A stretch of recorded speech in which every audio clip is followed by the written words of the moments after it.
نبی کریم صلی اللہ علیہ وسلم نے فرمایا کہ جب لاکھوں حاجی میدان عرفات میں جمع ہوتے ہیں نا، میدان عرفات میں کوئی بہت عالیشان بندوبست آج بھی نہیں ہے، آج بھی لوگ چٹائیوں پہ بیٹھتے ہیں، اور اے سی والی بس میں بھی آپ بیٹھ کے جائیں تو پھر بھی کچھ نہ کچھ گرد آپ پر پڑ ہی جاتی ہے، لیکن لاکھوں لوگ آئے پر اکٹھے ہو کے آئے ہیں۔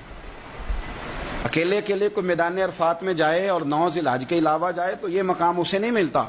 لاکھوں آئے، اکٹھے آئے تو حضرت ابو ہریرہ رضی اللہ تعالیٰ عنہ فرماتے ہیں رب کریم آسمان کے دروازے کھول کے فرشتوں سے فرماتے ہیں ذرا نیچے تو نظر کرو۔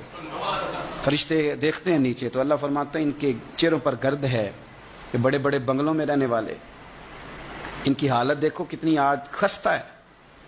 گویا تم نے تو کہا تھا نا یہ فساد پھیلائیں گے، تو فرشتوں مجھے بتاؤ یہ اربوں پتی، یہ مفتی، یہ صوفی، یہ علامہ، یہ شیخ، یہ پیر، یہ اتنے اتنے بڑے لوگ یہ کدھر آئے ہیں بتاؤ؟